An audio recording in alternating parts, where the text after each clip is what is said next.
Olá, trevosos! Eu sou Paula Montrix, uma escritora apaixonada por mitologias e casos assombrados. Sejam muito bem-vindos ao meu canal. No vídeo de hoje eu vou trazer 3 relatos de vampiros reais. Está curioso para saber? Então, sem delongas, bora pro vídeo. Mavis, vinheta.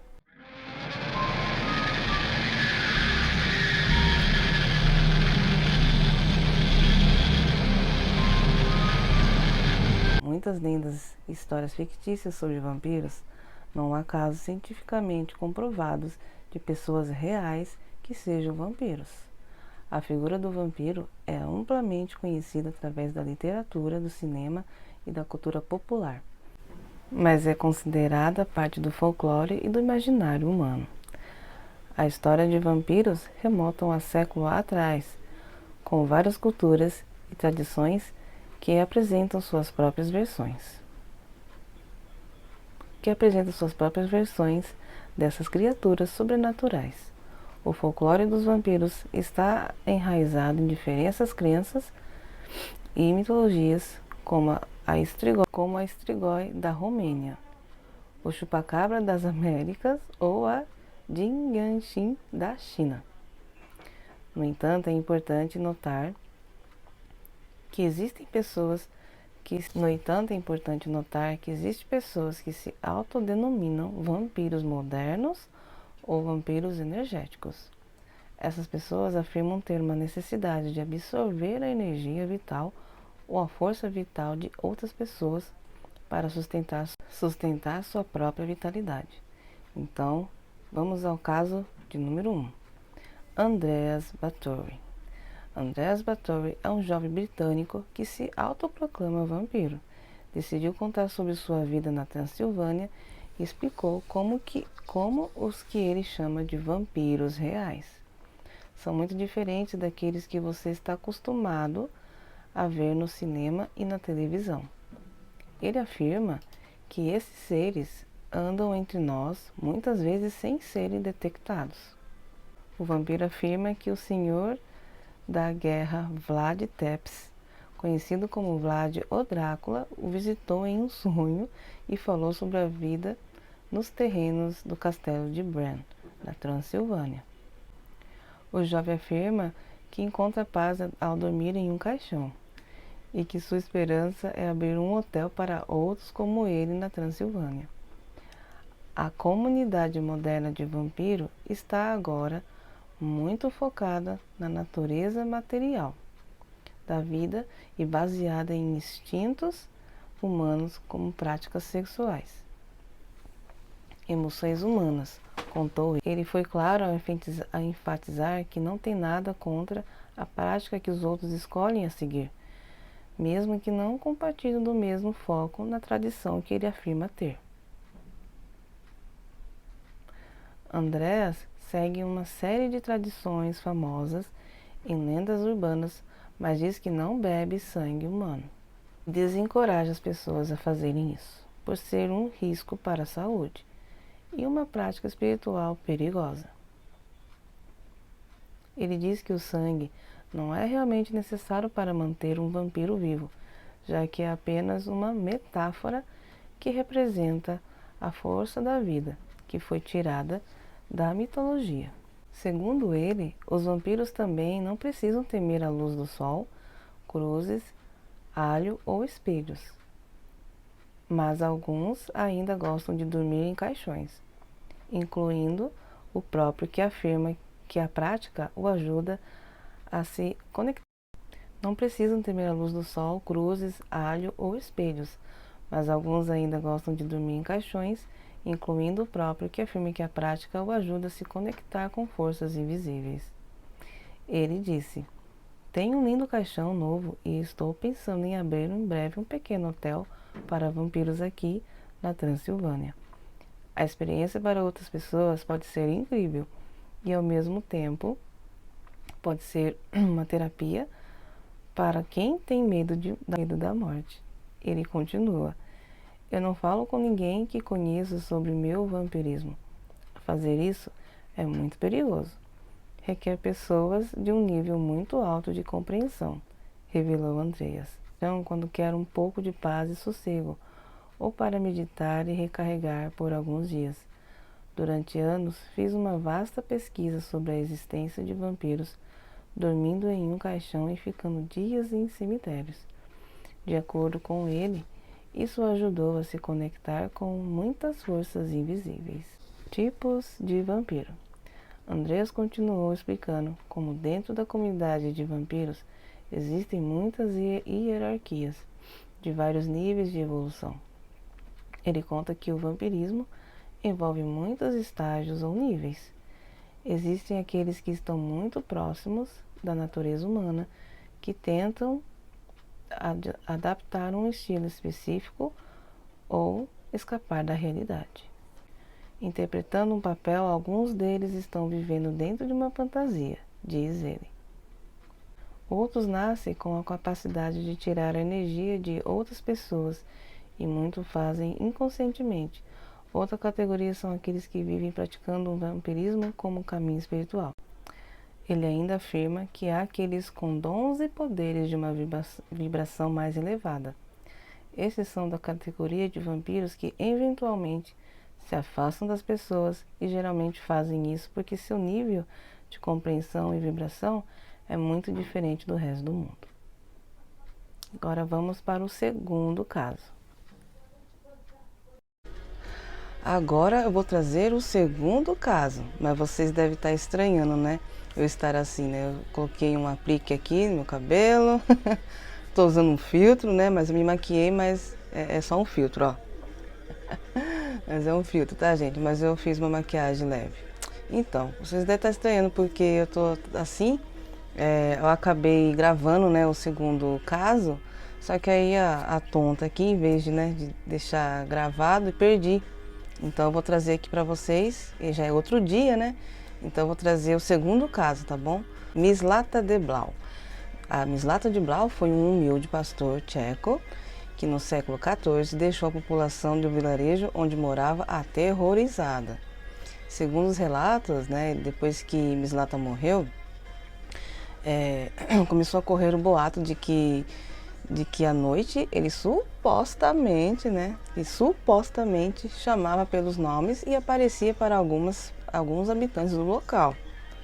O problema é que os azarados, né, digamos assim, que recebiam as visitas noturnas do defunto, começaram a morrer poucos dias depois. Então, assim, é bem complicado, gente. Nossa, bem... Obviamente que todos, né, chegaram à conclusão de que nossa, esse nome mais lata só podia ser um vampiro. Então, seu corpo foi exumado e uma estaca cravada em seu coração. Só que o artifício não funcionou, pois segundo os relatos das testemunhas, né, o defunto soltou uma gargalhada e suas aparições se tornaram cada vez mais violentas.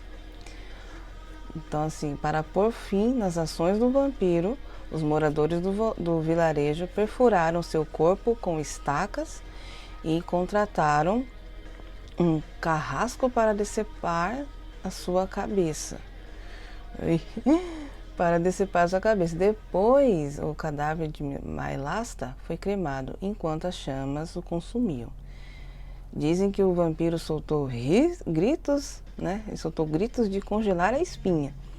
E que era possível ver seu sangue borbulhando pelas feridas abertas. Meu Deus. Então tá, agora vamos ao terceiro caso. Johannes Cantius. Outro caso que foi registrado na República Tcheca foi o do Johannes Cantius, um cara que em 1582 teria sofrido um terrível acidente e se transformou no protagonista de uma história macabra. Johannes vivia no vilarejo de Pensk, mas um dia levou um baita coice de seu cavalo na cabeça. Coitado, gente. Apesar de ser levado ainda com vida até a sua casa, não resistiu aos ferimentos e morreu. Então, só que antes de ele falecer, dizem que um gato preto pulou sobre ele em sua cama, o que era considerado um baita sinal de mau agouro. Então, depois do enterro, né, o pessoal de Pensk começou a ver Johannes perambulando à noite e levando consigo o cheiro da morte pelo vilarejo. Ai, meu Deus. logo começaram a falar que John Ennis era um vampiro, e para dar um basta em suas andanças sinistras, os moradores de Pence, gente, não sei, desculpa se eu não vou conseguir falar esse nome, desenterraram o corpo dele, né, cortaram o seu corpo até ele virar cinzas.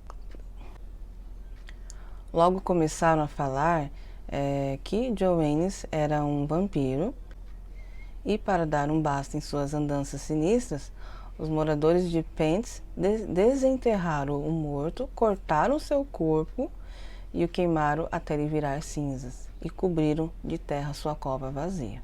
Ao quarto caso. William Doggett, no século XVIII, no vilarejo de Gunville, na Inglaterra, um servo chamado William Doggett teria tomado emprestado uma pequena fortuna com seu amo, Lord Melbourne. Mas quando foi cobrado para devolver a quantia, não tinha como pagar o empréstimo de volta.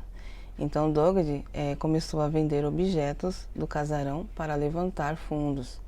E depois de ser descoberto, né, que então Doggett ele começou a vender objetos do casarão para levantar fundos. E depois depois de ser descoberto, ele ficou consumido pela culpa e pela vergonha, e decidiu tirar a própria vida. Medo de vampiros.